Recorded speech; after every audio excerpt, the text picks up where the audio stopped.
Hello दोस्तों, एक बार पुनः आप लोगों का दीपिक 5 चैनल पर स्वागत है। आप लोग कैसे हैं? मैं आशा करता हूं आप लोग बहुत अच्छे होंगे तथा अपने अध्ययन कार्य में पूरी ऊर्जा और शक्ति से लगे होंगे। चलिए दोस्तों, हम लोग अब जैन धर्म को पढ़ते हैं। आइए जैन धर्म को देखते हैं। चलिए, जैन धर्म, जैनिज्म संस्थापक कौन है? महावीर स्वामी है। पहले जो संस्थापक थे वह कौन थे? ऋषभदेव थे। पहले संस्थापक कौन थे? ऋषभदेव। लेकिन जैन धर्म को जब हम लोग पढ़ते हैं तो रियली में किसको मानते हैं? वास्तविक संस्थापक महावीर स्वामी को माना जाता है। चलिए, जैन धर्म के अन्य नाम। जैन धर्म के अन्य नाम क्या है? पहला नाम है निर्ग्रंथ, निर्ग्रंथ, कुरुचक, कुरुचक, यापनीय, श्वेतपट। ये जैन धर्म के अन्य नाम हैं। निर्ग्रंथ, कुरुचक, यापनीय, श्वेतपट। जैन शब्द संस्कृत के जिन शब्द से बना है। किस शब्द से बना है? जिन शब्द से बना है, जिसका अर्थ, जो जिन का अर्थ होता है विजेता या जितेंद्रिय होता है। जैन महात्माओं को निर्ग्रंथ कहा जाता है। जैन जो महात्मा हैं उनको क्या कहा जाता है? निर्ग्रंथ कहा जाता है। जैन संस्थापकों को, जो जैन संस्थापक हैं जैसे महावीर, ऋषभदेव, अरिष्टनेमी, ये लोग जो हैं, या अधिष्ठाताओं को तीर्थंकर कहा जाता है। जैन संस्थापकों या अधिष्ठाताओं को तीर्थंकर कहा गया है। क्या कहा जाता है? तीर्थंकर कहा गया है। तीर्थंकर तीर्थ धन कर से बना है।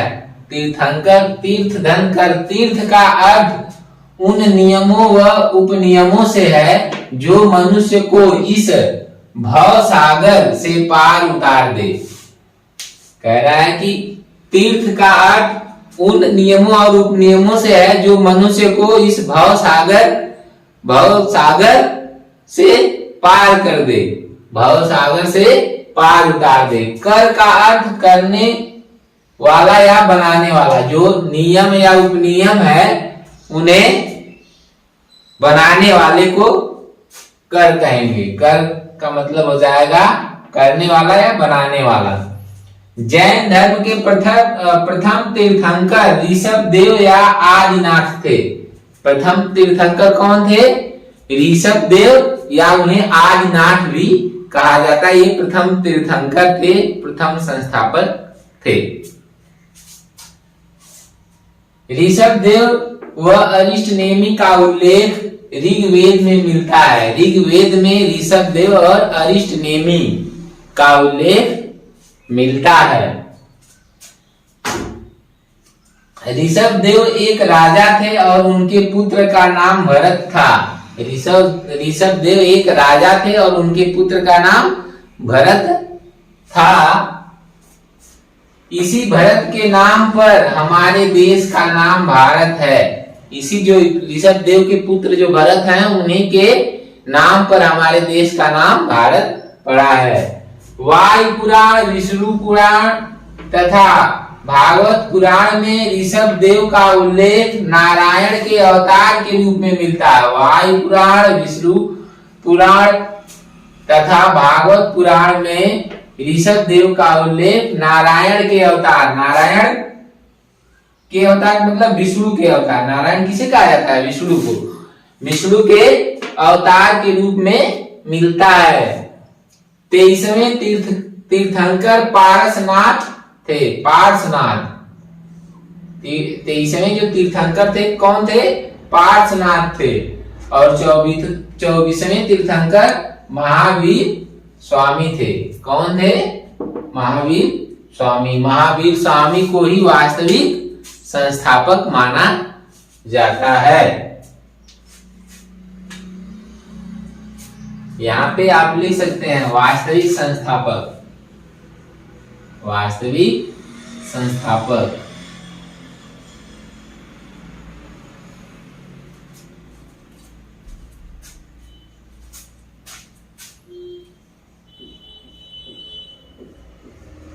वास्तविक संस्थापक कौन थे? ऋषभ महावीर स्वामी थे। चलिए हम लोग 23वें तीर्थंकर पारसनाथ के बारे में जानते हैं। इनका जो जन्म काशी में हुआ था, जन्म कहाँ हुआ था इनका? काशी में। 8वीं शताब्दी ईसा पूर्व में महावीर के जन्म से 250 वर्ष पूर्व महावीर का जो जन्म हुआ था, उनके जन्म से महावीर का जन्म कब हुआ था? 540 या 599 ईसा पूर्व में हुआ था। इनके जन्म से 250 वर्ष पहले 8वीं शताब्दी में इनका जन्म होता है। पारसनाथ जी का पिता इनके जो थे वह अश्वसेन थे। अश्वसेन इच्छाक वंशी राजा थे, काशी के इच्छाक वंशी राजा थे। माता वामा देवी थी। कौशस्थल के राजा नरवर्मन की पुत्री। कौशस्थल उस समय एक राज हुआ करता था, वहां के राजा जो थे नरवर्मन, उनकी पुत्री थी वामा देवी, ये इनकी माता थी। पत्नी का नाम प्रभावती था। पत्नी कौन थी? प्रभावती। ये 30 वर्ष की अवस्था में गृह त्याग देते हैं। गृह त्याग कर दिए। किस अवस्था में? 30 वर्ष की अवस्था में गृह त्याग कर देते हैं। जब गृह त्याग कर देते हैं तो इनको ज्ञान की प्राप्ति होती है। ज्ञान की प्राप्ति कहाँ होती है? सम्मेद शिखर पर। कहाँ होती है? सम्मेद शिखर पर धताकी वृक्ष, धताकी नाम का वृक्ष है। इस वृक्ष के नीचे वो अपनी समाधि लगाते हैं और वहीं कठिन तपस्या करते हैं। कितने दिन? 83 दिन तक कठिन तपस्या करते हैं। उसके बाद इनको ज्ञान की प्राप्ति होती है। चलिए, जब इनको ज्ञान प्राप्त हो जाता है तो फिर अपने ये, जब इन्हें ज्ञान प्राप्त हो जाता है, आत्मज्ञान हो जाता है, तो ये अपने धर्म का प्रचार करते हैं। जैन धर्म का ये फिर प्रचार करना शुरू करते हैं। और 70 वर्ष तक, कितने वर्ष तक? 70 वर्ष तक इन्होंने जैन धर्म का प्रचार किया। कितने वर्षों तक? 70 वर्षों तक। जैन ग्रंथों में इन्हें पुरुषादनियम कहा गया है। क्या कहा गया है? पुरुषादनियम कहा गया है। किनको? पारसनाथ को जैन ग्रंथों में पुरुषादनियम कहा गया है। इनके जो अनुयायी हैं, अनुयायियों को निर्ग्रंथ कहा जाता है। इनके अनुयायियों को क्या कहा जाता है? निर्ग्रंथ कहा जाता है। निर्ग्रंथ का अर्थ बंधन से मुक्त, बंधन से मुक्त, बंधन से मुक्त होता है, बंधन से मुक्त होता है। निर्ग्रंथ संप्रदाय 4 गणों में या 4 संघों में बटा हुआ था। प्रत्येक गण एक गणधर के अंतर्गत आता था। प्रत्येक गण जो था एक गणधर के अंतर्गत आता था।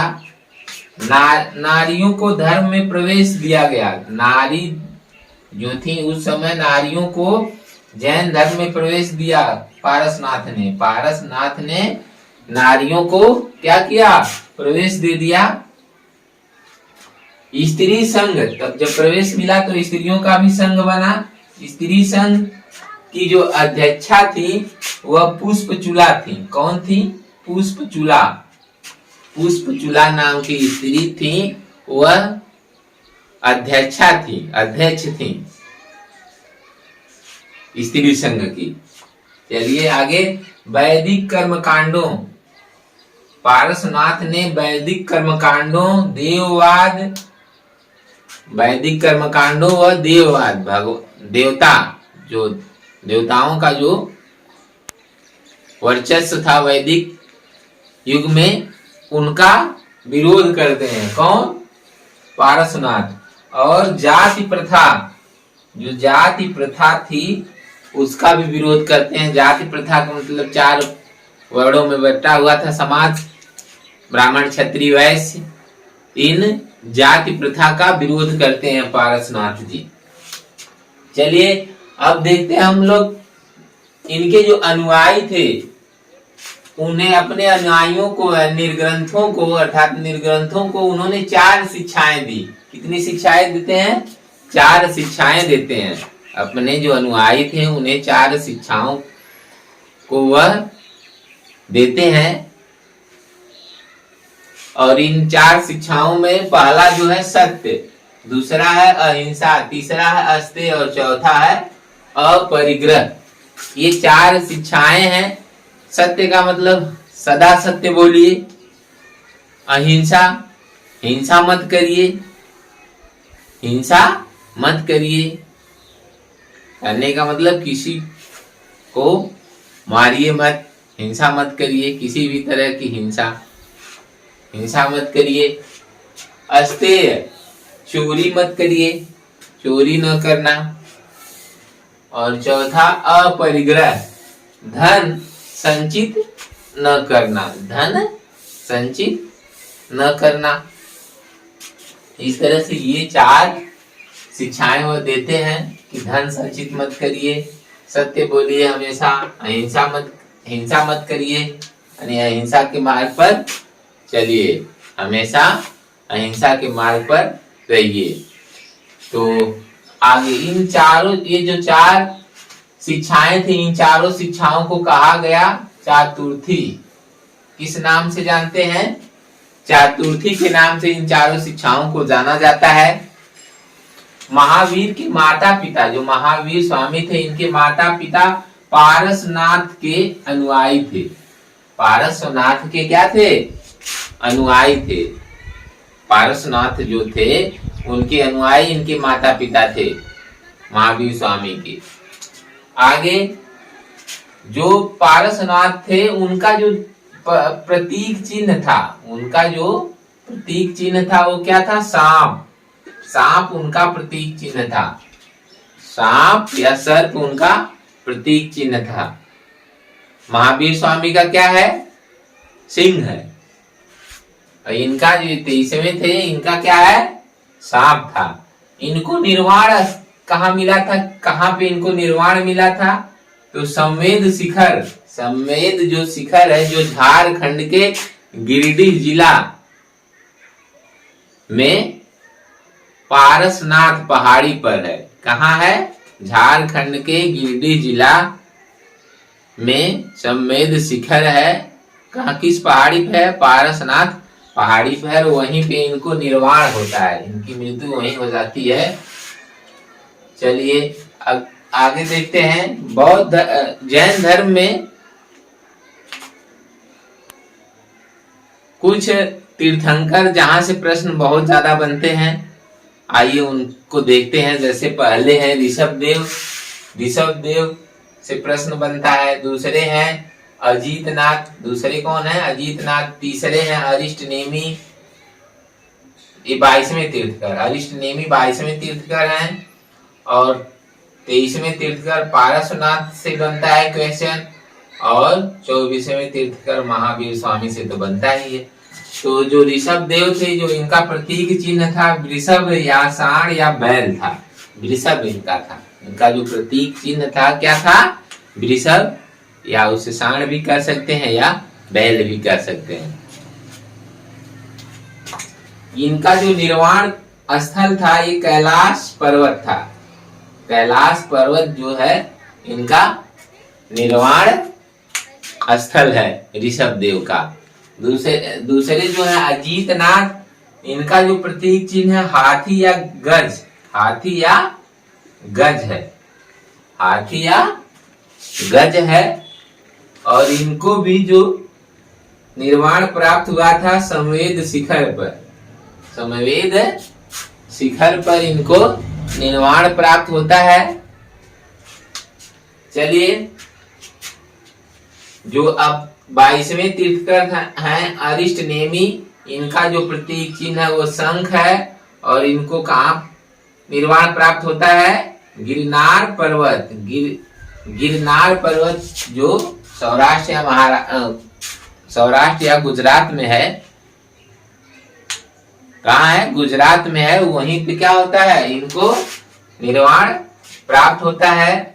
और 30वें तीर्थ का जो पारसनाथ है, इनका जो प्रतीक चिन्ह आप जानते हैं, सांप है। क्या है? सांप है। इनको बताया गया है कि इनका जो निर्वाण स्थल समेत शिखर है, आप जानते ही हैं। महावीर स्वामी का जो प्रतीक चिन्ह है, सिंह है। क्या है? सिंह है। और इनको पावापुरी, पावापुरी राजगीर में इनका निर्वाण स्थल है। 24 जो तीर्थंकर थे, टोटल कितने तीर्थंकर हैं? 24 तीर्थंकरों में से 20 तीर्थंकर ऐसे हैं जिनका निर्वाण स्थल संवेद शिखर है। 4 हैं जिनके अलग हैं।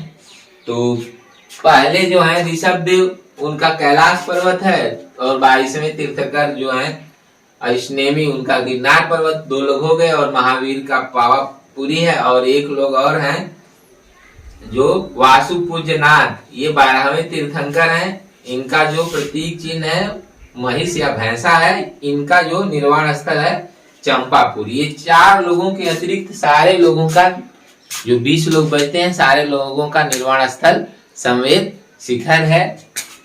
चलिए, मल्लीनाथ एक ऐसे तीर्थंकर हैं जो मल्लीनाथ महिला थी। और इनका जो प्रतीक चिन्ह है कलश है। और इनका जन्म संवेद शिखर पे हुआ था। इनका जन्म संवेद शिखर पे हुआ था, तो निर्वाण भी इनका संवेद शिखर पे हुआ था। इनका जन्म और निर्वाण दोनों संवेद शिखर पर ही हुआ था। इनका जन्म भी संवेद शिखर पे हुआ था और निर्वाण भी संवेद शिखर पर होता है। चलिए ठीक है, इस तरह से हम लोग जैन धर्म से रिलेटेड ये जो वीडियो, पहला वीडियो है, आप लोगों के बीच ये पहला लेक्चर भेजा जा रहा है। वीडियो या लेक्चर अगर आपको अच्छा लगता है तो इस जो वीडियो को लाइक करिएगा, शेयर करिएगा तथा चैनल दीपित 5 को जरूर सब्सक्राइब करिए। और लाइक करके, वीडियो को लाइक करके हमें भी बताइए कि आपको वीडियो कैसा लग रहा है। कमेंट करके भी कोई समस्या है, कोई सुधार की जरूरत है या कुछ और है, अगर चाहते हैं तो आप कमेंट करके हमें जानकारी दें, तो हम लोग उसी हिसाब से और इसमें परिवर्तन करेंगे। ठीक है, आप सभी लोगों को धन्यवाद।